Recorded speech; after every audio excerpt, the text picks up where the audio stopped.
where he says that on Judgment Day, those who come with a religion other than Islam will not be accepted. That's true. Of course. The Holy Quran teaches that if you come up with a religion other than Islam, Allah will not accept it from you. Is that right? Then you read in the Quran, those who are Jews and those who are Sabians, those who believe in Allah and the last day, they have their reward. Now, how do you harmonize that?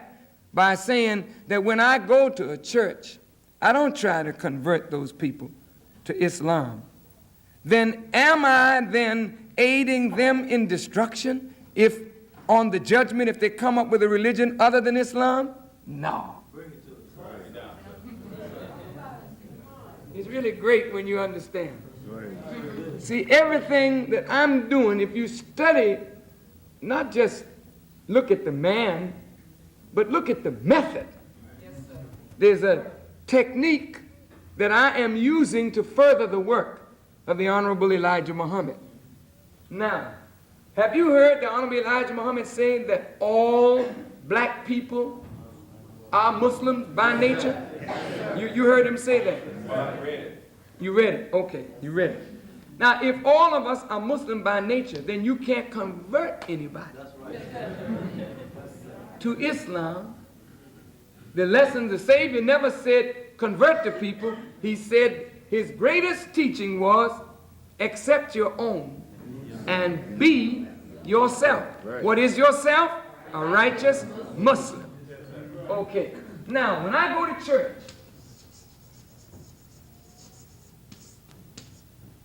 and I talk to Christian people who have the word of a man called Jesus. Do we recognize Jesus? Yes, sir. We do? Yes, sir. Every Muslim recognizes Jesus, is that right? Yes, sir. Then we recognize Jesus' revelation called the Injil,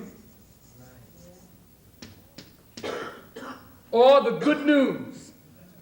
So when I go to church, I know that the truth that Jesus taught is there. They may be confused, but it's there. And I also know that the nature of the people is righteousness.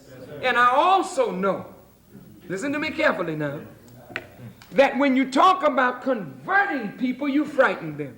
Yes, sir. That's right. That's right. Now, a person has been Baptist all their life.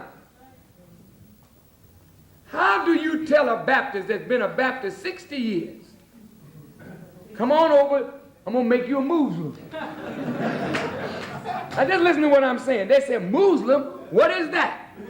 Then they begin to see Muslim as, oh, I got to change my dress. Yes, sir. Or they see Muslim as, I got to wear a headpiece, or I got to do this, or I got to do that. And they make the jump. Okay, I'm going to make it. I'm going to make it.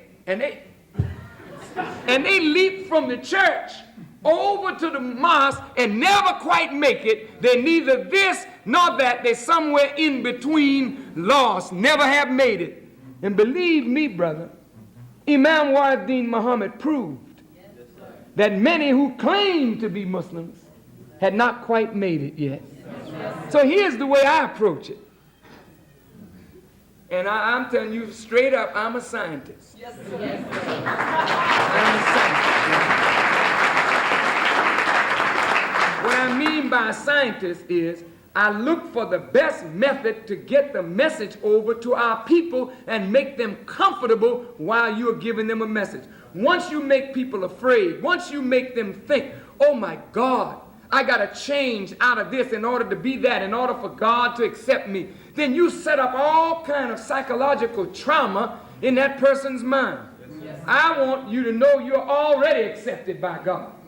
He has already chosen you to be his people in the church, in the prostitution house. Yes, you still the people of God. You messed up, but he chose you. Now how do I get you out? Yes, sir. Well, if I took you out of the church, where am I going to put you? We ain't got enough room here for everybody that's in the church. So the Honorable Elijah Muhammad said the truth would be taught where? In the church. So I go right to the church where the people are Christians, where they believe in Jesus and the scripture that he brought, and then I give them the truth of the teachings of the Honorable Elijah Muhammad coming in the Injil through Jesus, through their belief as a Christian, and all of a sudden the church is on fire. Now, I haven't told them you got to be what I am because they're already what I am. That's right. Go ahead. So why plague their mind with that? Go ahead. I just keep on feeding the nature of them, which is righteousness. And before you know it, what happens in the church is the old rituals that they begin to grow up out of, they leave it off. Little by little, you see them growing right up in the church. And before you know it, the brother and sister in the church, they'll be with the music, but then somebody will say, we don't eat pork. I was in a church a couple of Wednesdays ago, and I started talking about the Immaculate Conception and what it meant, and the Reverend jumped up and said, go ahead, because that's what he teaches his congregation. The truth is already there. All you got to do is keep feeding the people, and the people will grow into obedience to God. And what is Islam? Obedience to the will of God. So nothing will be accepted on that day but obedience to the will of God. You may call it Islam. They may call it Christianity. Somebody else may call it Judaism. But if it's obedience to God's will, you're going to make it. Beautiful. Thank you, brother. Now, I want you to know, brothers and sisters, I'm not being unfaithful to the teachings of Honorable Elijah Muhammad in the least. And this is why people who don't understand Farrakhan and how I suffer, because I want to see the people made like the Honorable Elijah Muhammad wants them made, but I know if you don't make them right, you mess them up. So I study how to do it, and I suffered to learn the method. And now, by the grace of God, I am successful. I got a call the other day from a very highly respected preacher. He said, brother, I just want to tell you I love you. I just want to tell you that we're praying for you. Not I'm praying, we. My congregation, we praying for you. He's a big preacher in Chicago. How did he pray for the Muslim? Because he see me the same as himself, and I see him the same as myself, because I'm not preaching to make distinctions. I'm preaching to bring people together. See, it's beautiful. And that's why white folks say, well, he ain't got but 5,000 or 10,000 followers. But yet they couldn't get no black person to speak out against me. That's what blew their mind. You don't know how many is out there that's with me. And that's what got them shook. They think the Muslims is going to jump up when they jump on me. And I heard a brother in New York say, don't you think that the only security that the minister got is these brothers out here with these bow ties on? Said, if you want to see some security, you all jump on them and you see where we come from.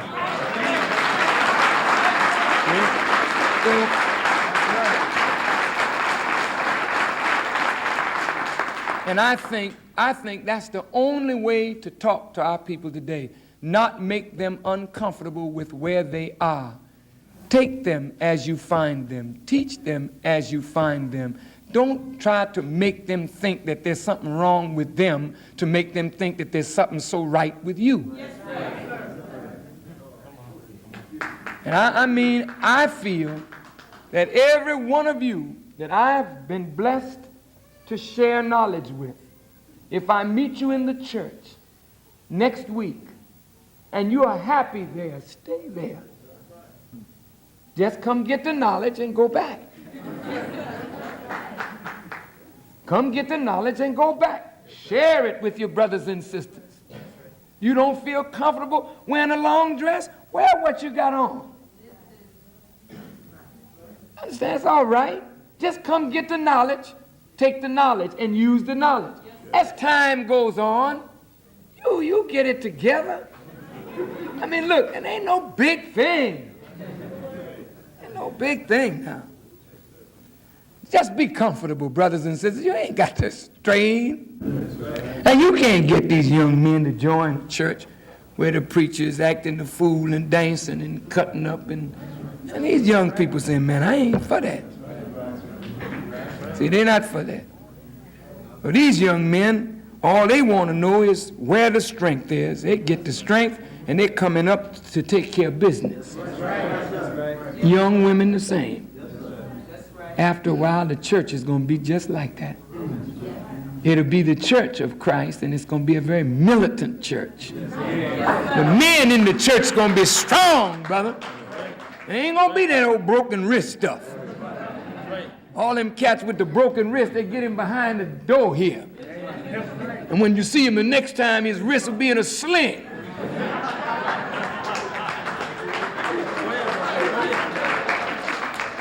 When they come out that cast, it'll be straight from now on. No, man, we want men.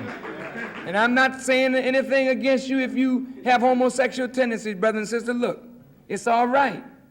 What you're doing is wrong, but you're the one that God is after. And if we wouldn't put a junkie down or put a brother down that's committed murder, come out of prison, why should we put a homosexual down? That's not what it's all about. It's all about telling people what God expects of us, then watch them change and feed them the truth that will make them change without somebody forcing them to change. That's right. And every one of you are righteous. I'm telling you, I don't care what you're doing. You are the righteous. All you need is somebody to feed your nature, and little by little you will grow up to overcome every habit that you have that you're ashamed of right now. So just don't worry about it. Just keep moving. It's terrible to preach to people and they're guilty. Oh, their minds all shook up with guilt. Oh, I smoked a cigarette. Oh. Please. You didn't hurt nobody but yourself. So you smoked a cigarette. Now you're supposed to be clean, so you snuck a cigarette. But what you gonna do? Oh man, I just feel so guilty. Well, look, you just a little weak. Now learn how to put it down. Strengthen your will. Don't beat yourself to death. Come on up out of it. But I didn't smoke a cigarette. I smoked a reefer. That's right.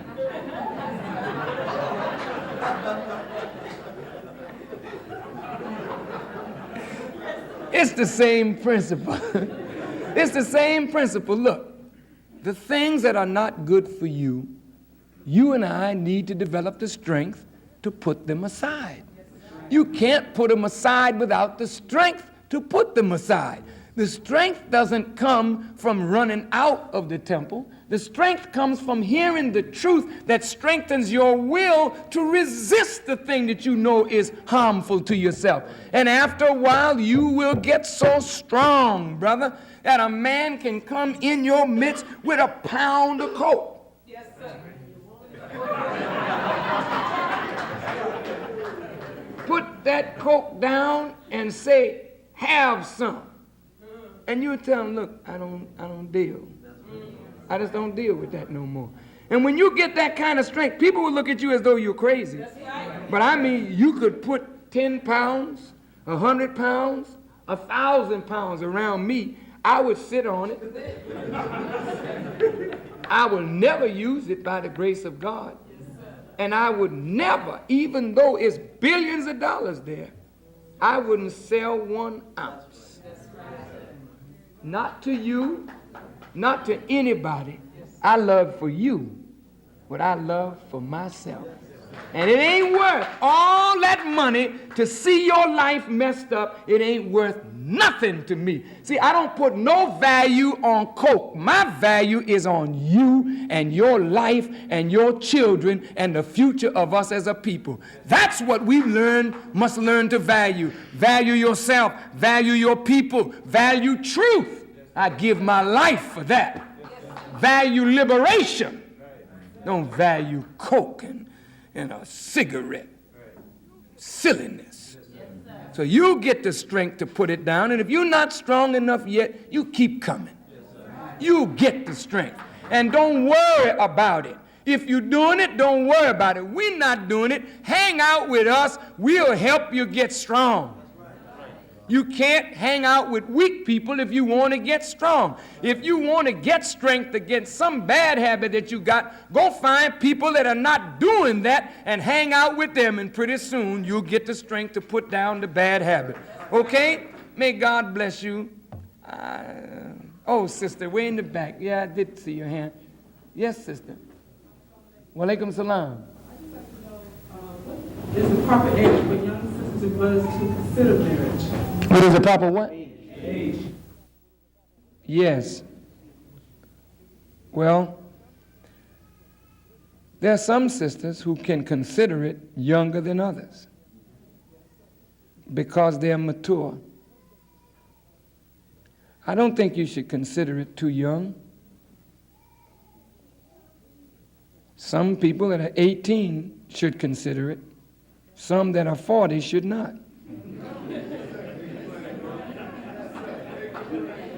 It's not the age. It's what you need for your life at that time. And I think that while it's nice for young people to get married, you need to know a little bit more about yourself and about life. Don't just run off into marriage because of a biological need and you see a nice young brother and he says, sister, let's get married. You know, I don't think that's the best way to go. You know, I think you need to just discover yourself a little bit. And as you learn more about yourself, you will never have to ask the question, because the right age will be the right age. You're ready to make the move. And when you're ready to make that move, it must be the right age, if you're truly ready. I don't come up to me saying you're 14 and you're ready to make that move.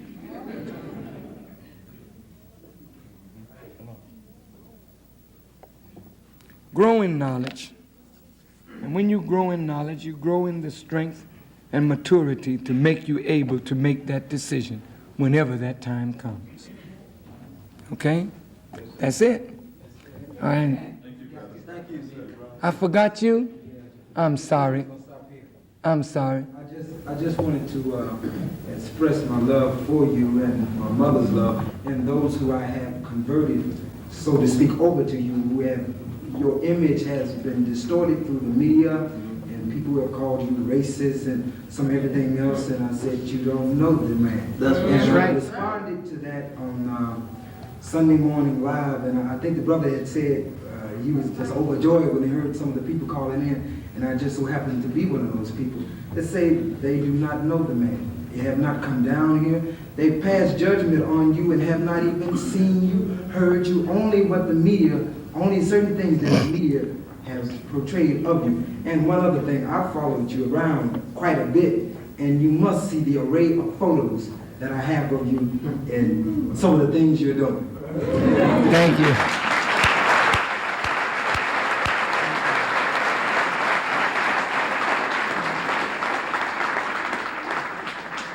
You all have certainly made this an enjoyable evening for me.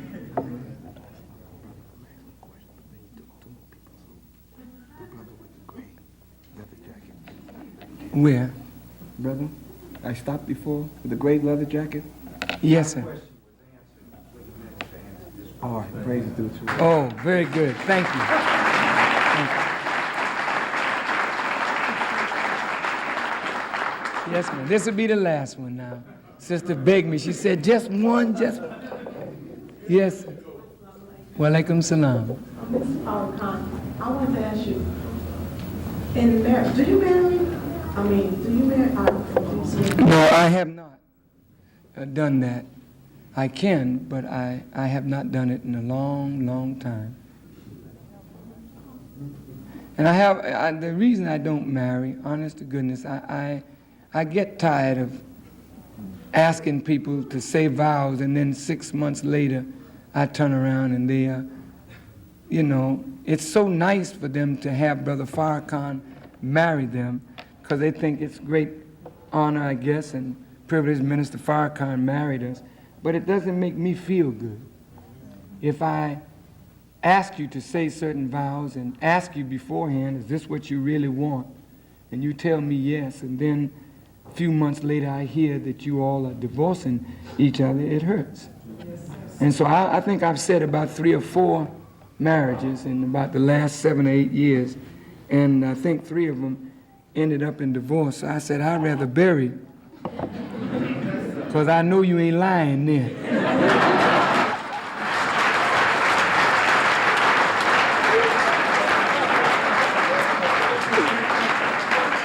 But if any of you would like me to marry you, I will consider it. Okay, may Allah bless you all. I thank you so much for making a beautiful evening. Thank you. Thank you. Good night, bye.